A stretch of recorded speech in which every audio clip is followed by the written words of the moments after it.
വളരെ സീരിയസ് ആയിട്ടൊരു ലേഖനം എഴുതിക്കൊണ്ടിരിക്കുകയാണ്. അപ്പൊ ആ സമയത്ത് അപ്പോൾ മെല്ലെ വാതിൽ തുറന്നിട്ട് അകത്തേക്ക് വന്നു. ഞാൻ പോകാൻ നോക്കിയാണ്. അപ്പൊ ഞാൻ ഉള്ളിൽ വന്നോട്ടേ വിളിച്ചു. അപ്പൊ ഞാൻ പറഞ്ഞു, ഇവിടെ ഞാനൊരു സീരിയസ് ആയിട്ടൊരു എഴുത്തിലാണ്, പോയി കുറച്ച് കഴിഞ്ഞിട്ട് വളരെ. അപ്പൊ അവൻ പോയി.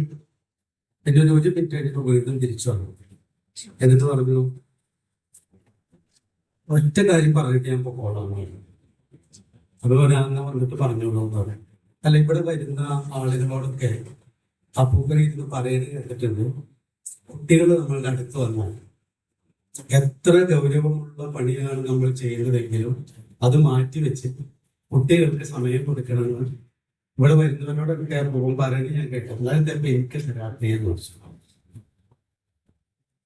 ഞാൻ ഈ ഗുരുവും ടീച്ചറും തമ്മിലുള്ള ഒരു വ്യത്യാസത്തെ കുറിച്ച് ഗുരുനിത്യ പറഞ്ഞത് കേട്ടിട്ടുണ്ട്.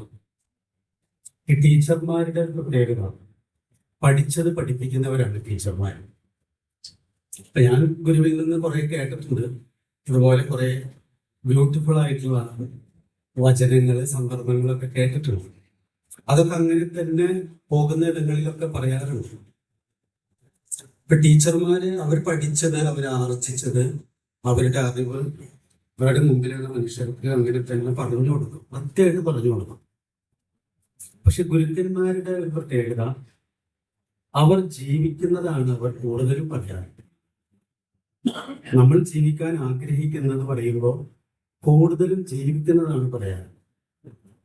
ഇപ്പൊ ഞാൻ ഈ ഇങ്ങനെ 2-3 സന്ദർഭങ്ങൾ എൻ്റെ ജീവിതത്തില്, ഇപ്പൊ ഇന്ന് ഞാൻ കോഴിക്കോട് നിന്ന് ഡ്രൈവ് ചെയ്ത് വരുമ്പോൾ ഒരാൾ ഫോൺ വിളിച്ചിട്ട് നിങ്ങളിപ്പോ എവിടെയല്ലേ ചോദിച്ചു. അപ്പൊ എനിക്ക് പരിചയമില്ലാത്ത നമ്പറാണ്. അപ്പൊ ഞാൻ അദ്ദേഹത്തോട് വെച്ച്, നിങ്ങൾ ആരാണ് വിളിക്കുന്നത്? പറഞ്ഞല്ല, എനിക്ക് നിങ്ങളിപ്പോ എവിടെ ഉള്ളതാണെന്നാണ് അറിയേണ്ടത്. അപ്പൊ ഞാൻ പറഞ്ഞു, ഒരാളെ വിളിച്ചിട്ട് ഞാനിവിടെ എന്ത് നിങ്ങൾക്ക് വേണ്ടതെന്ന് പറയൂ. അപ്പൊ എന്റെ ശബ്ദം കുറച്ച് റീസാ മാത്രം, ചെറുതായിട്ട്. അപ്പൊ ആൾക്കും ദേഷ്യം പിടിച്ചു. വേണമെങ്കിൽ പറഞ്ഞാൽ മതി, നിങ്ങൾക്കൊരു സാധനം അവിടെ എത്തിക്കാൻ വേണ്ടിയിട്ടാണ്. അപ്പൊ ഞാൻ ചോദിച്ചു, നിങ്ങൾ എന്തിനാണ് ദേഷ്യം പിടിക്കുന്നത്? അല്ല, അപ്പൊ നിങ്ങൾ എന്തിനാണ് ദേഷ്യം പിടിക്കുന്നത്? ആളും ചോദിക്കാനുള്ളത്. കുറച്ച് കഴിഞ്ഞപ്പോ പെട്ടെന്ന് എനിക്ക് മനസ്സിലായി, ഞങ്ങൾ രണ്ടാളും പോകുന്നത് ഈ അപകടത്തിലേക്കാണ്. ഞാൻ പെട്ടെന്ന് കാമായിട്ട് ഞാൻ അദ്ദേഹത്തോട് ചോദിച്ചു, സോറി, എന്താണ് സംഭവം? അല്ല, ഫ്ലിപ്കാർട്ടിൽ നിന്ന് നിങ്ങൾക്ക് സാധനം വന്നിട്ടുണ്ട്, ബുക്ക് വന്നിട്ടുണ്ട്, ഞാനിപ്പോ നിൽക്കുന്നത് പറപ്പൂരാണ്. അപ്പൊ നിങ്ങൾ എവിടെയെന്ന് പറഞ്ഞാൽ അവിടെ എത്തിക്കാൻ വിടാവും. സോറി, ഞാൻ ഇങ്ങനെയാണ് എന്ന് പറഞ്ഞിട്ട് പിന്നെ അത് സൗമ്യമായി. ഇപ്പൊ ഞാനിങ്ങനെ ആലോചിക്കുകയാണ്, നമ്മൾ ഇത്ര പഠിച്ചു, ഉപനിഷത്ത് പഠിക്കുന്നു, വേദാന്തം പഠിക്കുന്നു, ഗുരുക്കന്മാരുടെ കൂടെ താമസിക്കുന്നു, അതൊക്കെ നടന്ന് പറയുന്നു, പുസ്തകം എഴുതുന്നു.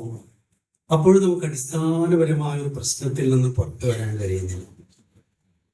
ഒരുപക്ഷെ നാരായണ ഗുരുവിന്റെ ഏറ്റവും വലിയ സംഭാവന, ഗുരു മനുഷ്യ സമൂഹത്തിലേക്ക് ഇറങ്ങി വന്നപ്പോൾ ആദ്യം പറഞ്ഞ 2 വാക്കുകളുണ്ട്, പ്രധാനപ്പെട്ട 2 കാര്യങ്ങളുണ്ട്. നൂറ്റാണ്ടുകളായി നമ്മൾ തുടർന്ന് വന്ന വലിയ വലിയ അറിവുകൾ പറയുകയും ഒക്കെ ചെയ്യുന്നിടത്ത് ഒരുപാട് സംഘർഷങ്ങൾ രൂപപ്പെടാൻ കാരണമായ മനുഷ്യന്റെ അടിസ്ഥാനപരമായ ഒരു പ്രശ്നം എന്ന് പറയുന്നത്, എപ്പോഴും നമുക്ക് നമ്മളാണ് ശരി, നമ്മൾ മാത്രമാണ് ശരി എന്നുള്ളതാണ്. ഗുരുനിത്യ എപ്പോഴും പറയാനുള്ള ഒരു കാര്യം, തെറ്റും ശരിയും തമ്മിലുള്ള പ്രശ്നമല്ല നമ്മുടെ മുൻപിലുള്ളത്, 2 ശരികൾ തമ്മിലുള്ള പ്രശ്നമാണ്. എനിക്ക് 100% ഉറപ്പുള്ളൊരു ശരി. ഞാനിപ്പോ ഇന്ന് ഫോൺ വിളിക്കുമ്പോൾ അതാണല്ലോ, അദ്ദേഹത്തിന് 100% അദ്ദേഹത്തിന്റെ ശരി ന്യായീകരിക്കാനുള്ള കൃത്യമായ ന്യായങ്ങൾ നിരത്താൻ പറ്റും. അദ്ദേഹം ദേഷ്യം പിടിച്ചതിന്, എനിക്ക് ഞാൻ ദേഷ്യം പിടിച്ചതിനും കൃത്യമായ ന്യായങ്ങൾ നിരത്താൻ പറ്റും.